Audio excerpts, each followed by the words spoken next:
Good morning all of you. आज मैं पुष्प भूति या वर्धन वंश की बात करूंगा, उनके शासनकाल की बात करूंगा, जो इंडियन हिस्ट्री का महत्वपूर्ण भाग है और बीए फोर्थ सेमेस्टर की विश्वविद्यालय परीक्षा के लिए भी लाभदायी है।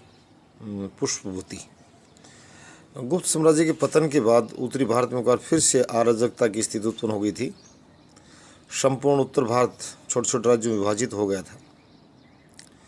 विदेशी आक्रमणकारियों ने इस स्थिति को और भी ज़्यादा विकट बना दिया था। छोटे छोटे राज्य अपनी प्रभुसत्ता स्थापित करने के लिए एक दूसरे के खिलाफ लड़ने तथा षड्यंत्र रचने लगे। विशेष रूप से हुणों के आक्रमण ने संपूर्ण उत्तर भारत को अराजकता की ओर धकेल दिया।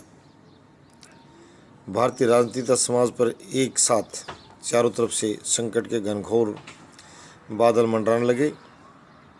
इस अंधकार में स्थिति में हरियाणा के थानेसर से एक रोशनी की किरण उत्पन्न हुई, अर्थात इस समय थानेश्वर उस स्थान को बोलते थे स्थानेश्वर, जो कुरुक्षेत्र जिले में है। ये जगह केसरी कंठ जनपद के एक पराक्रमी राजा का उदय हुआ, जिसने हरियाणा क्षेत्र से देश के लिए एक नए का सूत्रपात किया।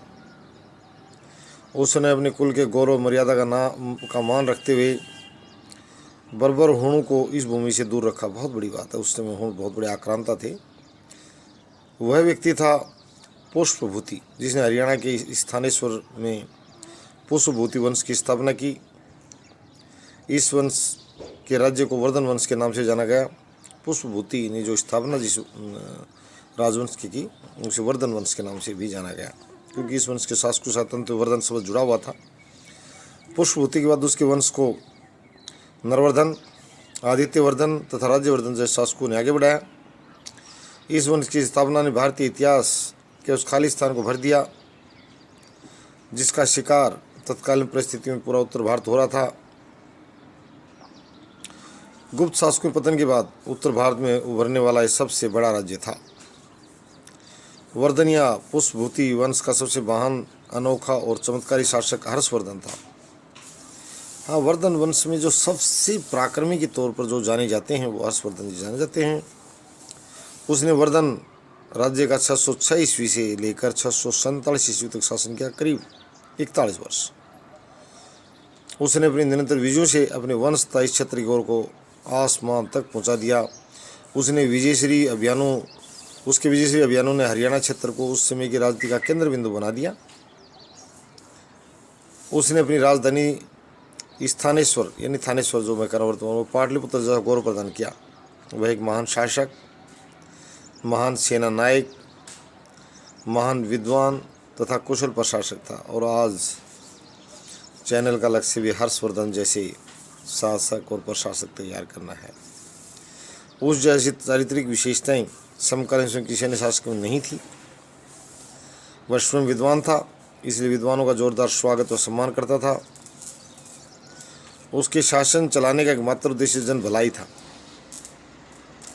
हर्षवर्धन जी से विद्वता और जन भलाई की बात आज के शासक और प्रशासक जो नेताजी हैं वो सीख लें। बड़ी अच्छी बात थी उनकी, जन भलाई उनका एकमात्र उद्देश्य था और विद्वान थे। उसने धर्म के विषय में सहनशीलता नीति अपनाई, ये भी अपनाई। आज के दिन ज़्यादा जो है ना, किसी भी धर्म से संबंधित शासक प्रशासक हो सहिष्णुता नीति होनी चाहिए। इस तरह की कट्टरता भरी बातें नहीं होनी चाहिए। सर्वधर्म सद्भाव यानी सभी के प्रति उदारता, सहिष्णुता परिचय देना चाहिए। वैसा उन्होंने अपनाया, इससे शासक मजबूत होता है। उसने धार्मिक सहनशीलता की नीति के तहत लोगों को सिर्फ प्यार बांटा, तब बदले प्यार ही प्राप्त किया। उसके दरबार में एक से एक बढ़कर विद्वान थे, जिन्होंने हर्षवर्धन का नाम इतिहास में अमर कर दिया।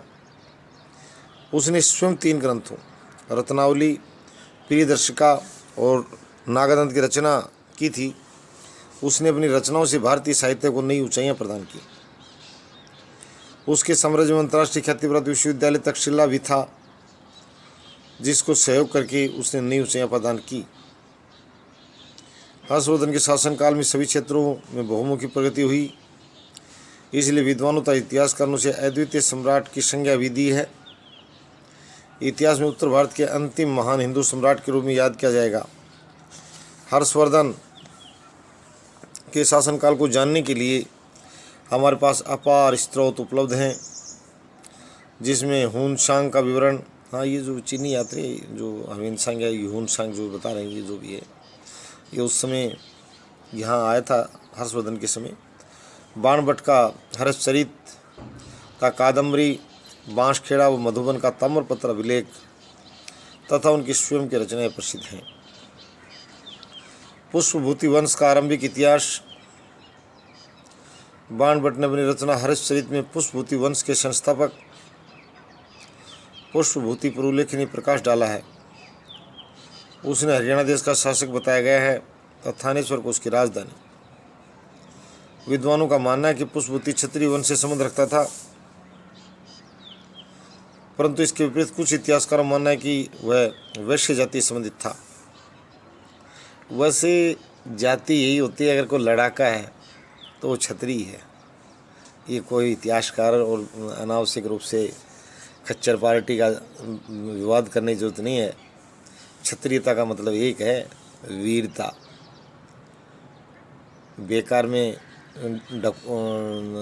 डींग मारना ये क्षत्रियता नहीं। आज भी अगर बच्चा को रोड पर अपनी वीरता दिखाता वो क्षत्रिय है, शेर। कुत्तों का नाम शेर निकालने से कुत्ते शेर नहीं हो जाते, शेर तो शेर ही होता है। तो मैं ये क्या था, मैं इतना कह सकता हूँ, ये वीर था, ये क्षत्रिय था। उसका वंश, उसके बाप दादा किस खानदान से थे वो मुझे मतलब नहीं है। सही मायने में भी वीर था, विद्वान था और जन हितैषी था और धार्मिक सहिष्णुता। हर्षवर्धन वास्तव में महान शासक था, इसमें कोई दौरा नहीं। पुष्पवती के विषय में राधाकृष्ण चौधरी ने लिखा है कि पुष्पवती नामक एक व्यक्ति ने, जो शिव का भक्त था, वह इस वंश की स्थापना की। जब गुप्त साम्राज्य के अवशेषों पर बहुत सारे राज्यों का निर्माण हो रहा था तो उसने भी उस परिस्थिति का लाभ उठाकर अपने वंश की स्थापना कर डाली। निश्चित ही वह शक्तिशाली व्यक्ति रहा होगा। पुष्पवती जिस वंश की स्थापना की वो भारतीय इतिहास में महत्वपूर्ण राजकीय वंश है। मौखरियों के बाद इस वंश ने भारतीय परिवेश में कन्नौज को उसी तरह महत्वपूर्ण बना दिया जैसा कि कभी पाटलिपुत्र हुआ करता था। पुष्पवती शिव का उपासक था, तस्के उसके गुरु का नाम भैरवाचार्य था। हर्ष के अभिलेखों बांसखेड़ा, सोनीपत, मधुबन, नालंदा, मुहुर में पुष्पवती का नाम नहीं है। इन अभिलेखों में हर्ष से पहले के 5 वर्धन शासकों नरवर्धन, राज्यवर्धन, आदित्यवर्धन, प्रभाकरवर्धन तथा राज्यवर्धन द्वितीय के नाम दिए गए हैं। इनमें पुष्पवती का नाम न होना आश्चर्यचकित करता है। हर्षवर्धन के अभिलेखों अनुसार नरवर्धन इस वंश का पहला ऐतिहासिक राजा था। अर्ली 3 रूलर्स, यदि इस वंश के 3 प्रारंभिक 3 शासकों की बात की जाए तो वो हैं नरवर्धन, राज्यवर्धन प्रथम तथा आदित्यवर्धन। इस वंश के प्रथम प्रारंभिक 3 शासक थे। इन तीनों शासकों ने महाराजा की उपाधि धारण की थी, जिससे संकेत मिलता है कि शायद ये सामंत शासक रहे हों। प्रसिद्ध इतिहासकार डॉक्टर R.C. मजूमदार के अनुसार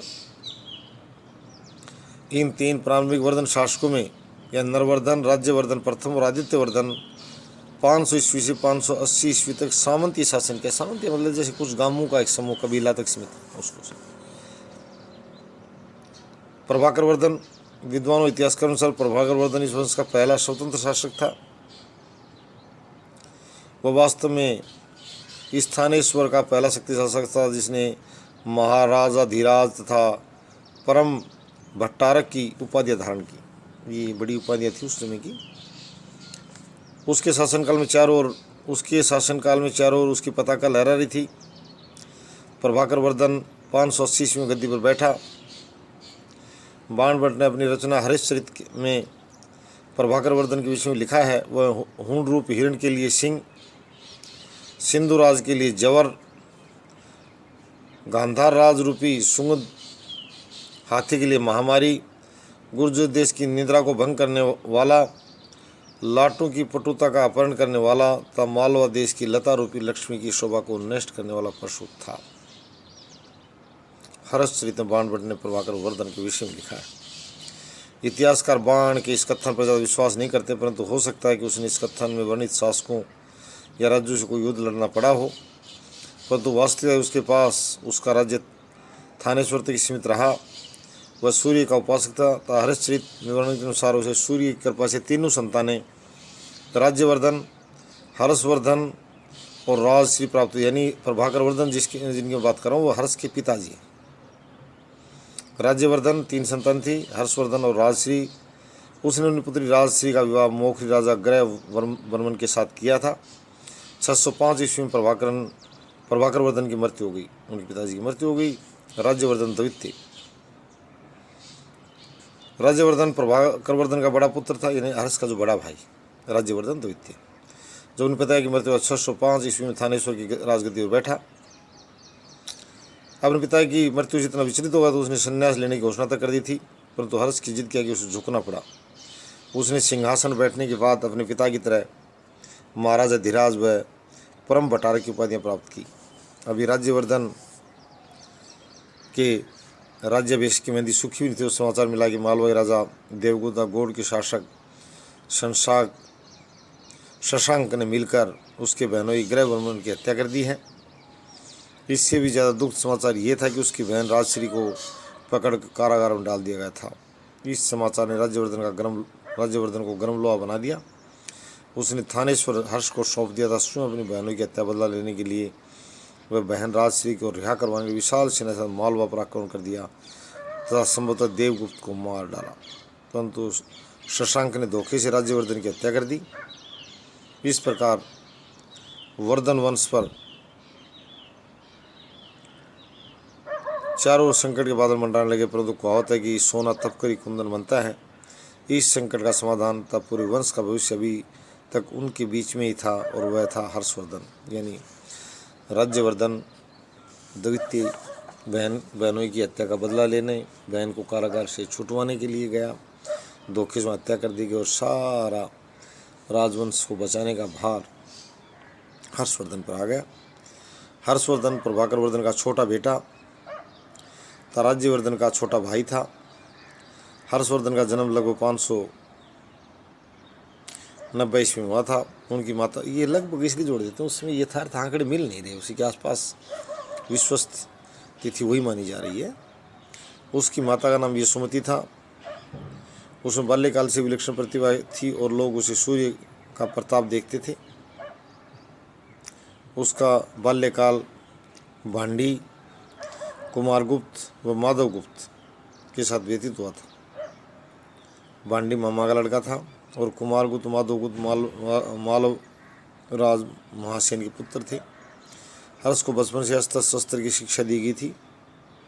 वह कम आयु की विभिन्न प्रकार के शस्त्र चलाने में निपुण हो गया था। कम आयु में बाण भट्ट ने अपने ग्रंथ हर्षचरित में उसकी शिक्षा दीक्षा के विषय में विस्तार से लिखते हुए कहा है कि दिन प्रतिदिन शस्त्राभ्यास से चिन्हों से उसके हाथ काले पड़ गए थे, मानो वे समस्त राजाओं के प्रताप को, अग्नि को शांत करने मलिन हो गए थे। युद्ध की शिक्षा साथ उसे दूसरी विधाओं, साहित्य, ललित कलाओं की शिक्षा मिली होगी, तो अवश्य उसने सभी को पर्याप्त योग्यता हासिल कर ली होगी, क्योंकि बाद में प्रसिद्ध लेखक बना था। 605 ईस्वी की परिस्थितियाँ वर्धन परिवार वंश के लिए बहुत भयानक थी। 605 ईस्वी को जिस दिन उसके पिता की मृत्यु हुई, उसी दिन मालवा के शासक देवगुप्त ने उसके बहनोई ग्रहवर्मन की हत्या कर दी और उसकी बहन राजश्री को बंदी बना लिया। उसी रोज उसका बड़ा भाई राज्यवर्धन उसका बदला लेने कन्नौज के लिए निकल पड़ा। उसने तत्कालीन मालवा के शासक देवगुप्त को मार डाला, परंतु गौड़ शासक शशांक ने धोखे से उसका कत्ल कर दिया। इन विकट परिस्थिति में राजदरबारियों के परामर्श के बाद 606 ईस्वी में हर्षवर्धन को थानेश्वर का शासक बनाया गया, परंतु हर्षवर्धन सिंहासन ग्रहण करने के लिए तैयार नहीं था, परंतु वह सेनापति ने उसको सिंहासन स्वीकार करने के लिए मना लिया। हरिश्चरित के वर्णन अनुसार यहाँ के सेनापति सिंहनाद ने निम्न प्रकार से हर्ष को संबोधित किया: कायरोचित शोक का परित्याग कर राज के गौरव को, जो अपना पैतृक अधिकार है, उसी प्रकार से ग्रहण कीजिए जैसे सिंह मृग साव को ग्रहण कर लेता है। अब चूंकि राजा की मृत्यु हो चुकी और राज्यवर्धन ने दुष्ट गौड़राज रूपी सर्प के डसने से अपने प्राण त्याग दिए हैं, अतः इस घोर विषय में पृथ्वी का भार ग्रहण करने के लिए आप ही अकेले शेषनाग हैं। शासक बनने के बाद सेनापति सिंहनाद ने संबोधित किया इन शब्दों के साथ। शासक बनने के बाद उसके सामने दो गंभीर चुनौतियां थी। उसे गौड़ शासक शशांक को मारकर अपने भाई की हत्या तथा बहन राजश्री के अपमान का बदला लेना था। दूसरी समस्या उससे भयंकर थी क्योंकि उसकी बहन कारागार से निकलकर विंध्याचल के जंगलों में सती होने के लिए चली गई थी। अब उसे किसी प्रकार से ढूंढना था। अपनी सेना को भांडी के नेतृत्व में देकर, ये भांडी उसके मामा का लड़का था, वो अपने विश्वास पात्र सामंतों के साथ अपनी बहन को खोजने निकल पड़ा। उसने सही समय पहुंचकर अपनी बहन को सती होने से बचा लिया। राजश्री ने अपने भाई तक कन्नौज के मंत्रियों का आग्रह कन्नौज का सिंहासन स्वीकार कर लिया। इससे हर्ष की राजनीति व सैनिक शक्ति काफ़ी बढ़ गई। कन्नौज व थानेसर की कन्नौज काफ़ी बड़ी रियासत जो उसके कब्जे में आ गई। अब मैं हर्ष की विजयों की जब बात करूँ, क्योंकि उस हर्ष थानेश्वर और कन्नौज के एक साथ हो जाने से हर्ष की शक्ति और गौरव इतना बढ़ गया कि उसके गणना उत्तर भारत के महान शक्तिशाली सम्राटों में होने लगी। हर्ष ने जिसमें थानेश्वर गद्दी संभाली थी, उस समय राज्य की सीमाएं सिर्फ निकटवर्ती क्षेत्रों तक ही सीमित थी। इसके अतिरिक्त उसे विरासत में विकट पारिवारिक राजनीतिक समस्याएं मिली थी। उस राज्य पर खतरे को के बादल मंडरा रहे थे, परंतु हर्ष ने इन चुनौतियों न केवल स्वीकार किया परंतु बहुत जल्द ही उनका समाधान करके विशाल साम्राज्य की स्थापना की। उसने गुप्त शासकों के साथ खोई राजनीतिक एकता को पुनः प्राप्त करने का प्रयास किया। ह्वेनसांग के वर्णन के अनुसार हर्ष लगातार 6 वर्षों तक पूर्वी राज्यों के साथ लड़ता रहा और तब तक लड़ता रहा जब तक उन्होंने उसकी अधीनता स्वीकार नहीं कर ली। प्राप्त साक्ष्य तथ्यों के आधार पर हर्ष की विजय को निम्न प्रकार से समझा जा सकता है। उसकी जो 8वीं विजय मैं बताऊंगा, गौड़ विजय। हर्ष ने शासन संभालते सबसे पहले गौड़ प्रदेश की तरफ ध्यान दिया। अब तक अपने भाई की हत्या को भूला नहीं था गौड़ शासक शशांक को, इसलिए उसने ये विजय प्रादेशिक विस्तार से ज़्यादा अहम तथा स्वाभिमान का प्रश्न था। उसने अपने विश्वासपात्र मित्र तथा सेनापति भांडी को गौड़ पर आक्रमण करने के लिए भेजा। इस सेना का उनकी सूचना मात्र से शशांक अपने स्थान से भाग खड़ा हुआ। हर्ष की सेना को खाली हाथ वापस लौटना पड़ा। हर्ष के लिए अपमान की बात थी। उसने अपनी सैन्य शक्ति और ज़्यादा मजबूत करने के लिए कामरूप के शासक भास्करवर्धन से दोस्ती का हाथ बढ़ाया, जिसका परिणाम सकारात्मक रहा। अब हर्ष के नेतृत्व दोनों की संयुक्त सेना ने गौड़ पर चढ़ाई की। शशांक अपनी राजधानी छोड़कर उड़ीसा की ओर भाग गया। साक्ष्य से ज्ञात होता कि शशांक की मृत्यु के बाद ही हर्ष बंगाल पर अधिकार कर सका। 634 ईस्वी के अभिलेखों से पता चलता है कि बंगाल पर हर्ष का अधिकार था। बहुत बड़ी बात है। इस विषय में महान इतिहासकार डॉक्टर मजूमदार ने अपनी राय प्रकट करते हुए लिखा है कि शशांक की मृत्यु के बाद ही हर्ष ने बंगाल और उड़ीसा पर अधिकार किया। हर्ष की इस विजय का उल्लेख बाणभट्ट के छोटे भाई ह्वेनसांग ने भी किया है। 5 प्रदेशों की विजय।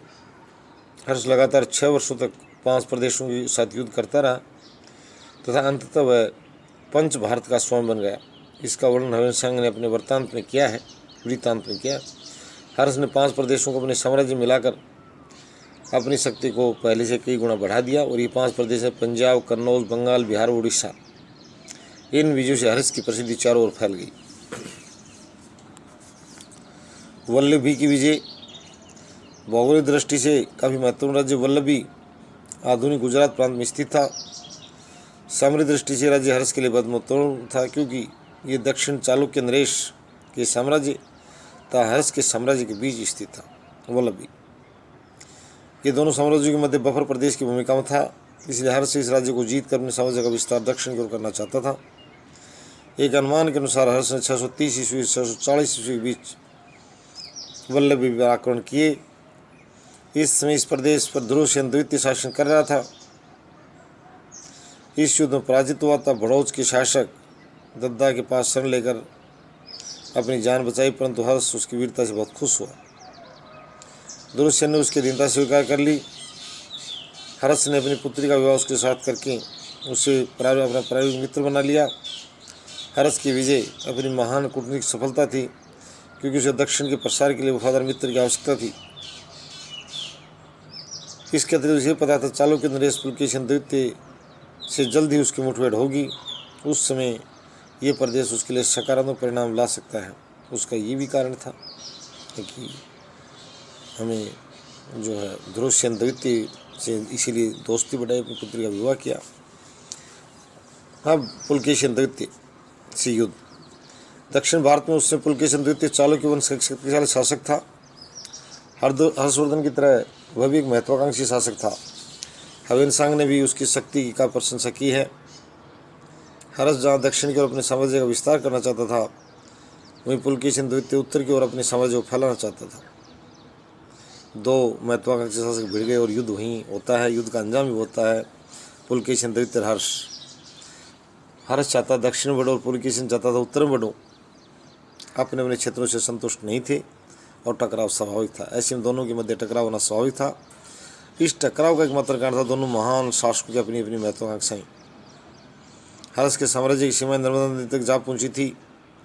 वल्लभी की विजय ने पुलकेशिन द्वितीय को चिंतित कर दिया था, इसलिए अब युद्ध को किसी भी स्थिति टाला नहीं जा सकता था। फलस्वरूप नर्मदा नदी के तट पर दोनों महान शासकों के मध्य युद्ध हुआ, जिसमें हर्ष को पराजय का सामना करना पड़ा। Doctor A.S. आलतेकर ने इस युद्ध की तिथि 630 से 633 ईस्वी के मध्य निश्चित की है, जो शायद सर्वाधिक तर्कसंगत व सर्वाधिक मान्य है। इस विजय का महत्व इस प्रकार समझा जा सकता है कि इस विजय के बाद चालुक्य नरेश पुलकेशिन द्वितीय ने परमेश्वर की उपाधि धारण की थी। डॉक्टर सुधाकर चट्टोपाध्याय ने लिखा है कि 643 में हर्ष ने कोंगोद प्रदेश की मोर्चाबंदी करके पुलकेशिन द्वितीय के कुछ प्रदेश प्राप्त कर लिए थे।